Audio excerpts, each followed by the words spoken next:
Saudações rubro-negras, Vinícius Gaspar aqui. Assim que o Paulo Sousa chegou ao Flamengo e reimplantou o sistema de ponto eletrônico biométrico e também a obrigatoriedade de almoçar no clube após as sessões de treinos, um jogador puxou ele no vestiário e falou: Paulo Sousa, você não sabe como é que funciona o futebol brasileiro, algumas coisas você não pode fazer aqui. O Paulo Sousa não rebateu, hoje esse jogador é terceiro reserva e é o empresário dele, o principal municiador das notícias fantasiosas que acabam aparecendo aí na mídia sobre pequenas confusões dentro do clube e etc.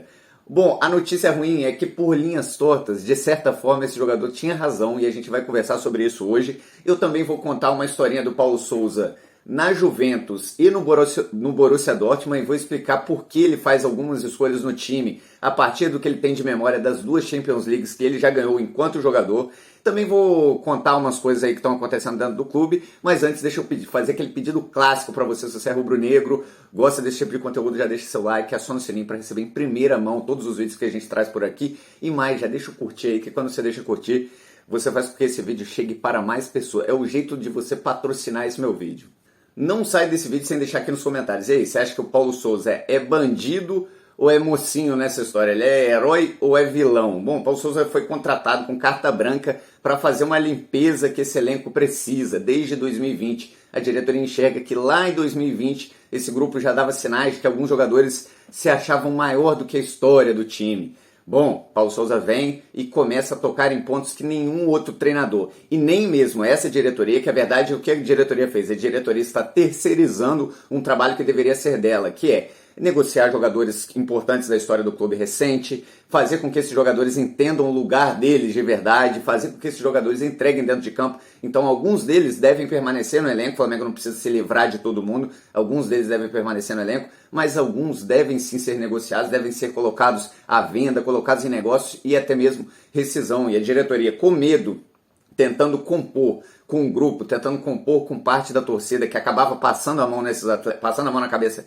desses atletas, a diretoria foi renovando, foi deixando esse grupo continuar do jeito que estava. E agora não, agora o Paulo Sousa foi contratado para fazer essas mudanças e, gostando ou não a gente do trabalho que ele tem feito até então, mudanças muito importantes já foram feitas. Por exemplo, Diego Alves já não mais figura no time e ele deu oportunidade, nessas oportunidades o goleiro não foi bem. Diego Ribas já não figura mais no time, ele também deu oportunidade e foi muito mal nas oportunidades que foram oferecidas. O Arão, por exemplo, perdeu o posto de titular absoluto. Entretanto, aí sim o Paulo Sousa peca e muito. Ele parece não entender, aí o goleiro tinha total... O jogador tinha total razão.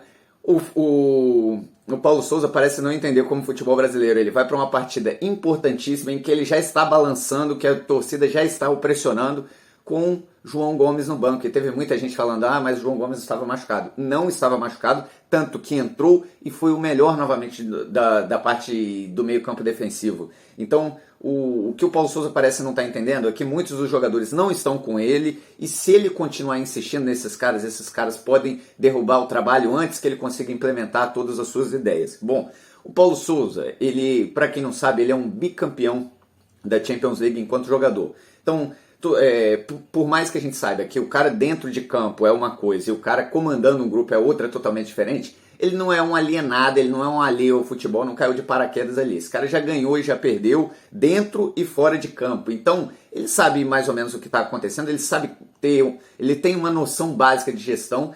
E na Juventus, lá de 96, em que ele é campeão da Champions, ele fazia um rodízio no meio campo com ele, para quem não sabe, que era um grande jogador, ele foi um grande jogador português, ele fazia um rodízio com nada mais nada menos que Antônio Conte, Didier Deschamps, Antônio Livo, quer dizer, ele não existia titular, apesar da qualidade desses caras, do tamanho do nome desses caras enquanto jogadores, eles não tinham titular absoluto e essa Juventus rodava muito meio campo. Depois desse título da Champions, ele enquanto jogador vai para o Borussia e da mesma forma em um time em que roda muito o elenco, em que ele era titular muitas vezes, mas também por características do jogo acabavam sendo outros os titulares e estavam sempre os melhores em campo. Então em times dele, foi assim que ele foi campeão da Champions, pela Juventus e também pelo Borussia Dortmund no segundo ano seguido. Ou seja, ele é um dos únicos jogadores no mundo a ter dois títulos da Champions em sequência por times diferentes. E foi assim que ele entendeu que o futebol funciona, e aqui no Brasil vai ter que ser assim, já que nós estamos tendo jogo a cada 3 dias, então não dá para ter um titular absoluto. O problema dele é que ele não consegue perceber que algumas partidas são partidas-chave que ele não pode colocar em campo de jeito nenhum jogadores que não estejam 100% focados em fazer com que ele e o time vençam. Parece que ele está acreditando demais no profissionalismo de alguns, e a gente viu na final do Campeonato Carioca que muitos desses caras não vão entregar o profissionalismo necessário para que o Flamengo tenha as vitórias obrigatórias. A gente viu aí, o que mais tem é vídeo da partida contra o Fluminense, de jogadores andando em campo, de jogadores não fazendo o que ele desejava, e aí ele vai para o primeiro jogo da Libertadores e acaba deixando no banco do nosso melhor jogador de meio campo. Aí você pode falar, tá, ele tá revezando como ele aprendeu lá na Juventus e na Borussia. No Borussia fazer o meio campo tá sempre novo e tal. Ok, então esse é o correto para uma temporada com jogos tão apertados. Entretanto, nesse cenário que ele tá agora, que ele precisa implementar algumas mudanças, se ele não fechar com um grupo de jogadores que entrega o máximo para ele vai acabar correndo o risco de cair antes de conseguir fazer essa implementação. Então, o Paulo Souza está nessa berlinda. Ou ele entende como funciona o futebol brasileiro, entende que dentro do elenco tem caras que podem o derrubar se ele não estiver atento, ele vai cair antes de conseguir fazer com que o futebol que ele imagina para esse time aconteça. Lembrando que esse time, no começo do Campeonato Carioca ou no meio do campeonato, e até na partida contra o Atlético, em que o Flamengo joga bem, esse time estava tentando implementar e as coisas começavam a aparecer. O Flamengo já tinha algumas jogadas ensaiadas. No meio pra cá do Campeonato Carioca, parece que as coisas, as relações internas se dissolveram, principalmente quando os caciques do vestiário perceberam as mudanças que ele faria e começaram a parar de implementar dentro de treino e dentro de campo o que ele estava pedindo, e aí o resultado a gente viu na final, aí, nos jogos finais contra o Fluminense. Bom, notícias boas. A diretoria prometeu mais 3 contratações importantes, algum para chegar e ser titular desse time.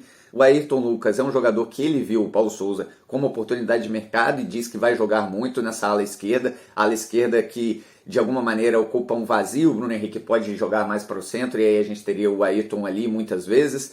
Já passou por ali Marinho, já passou Everton Ribeiro e nenhum correspondeu de fato.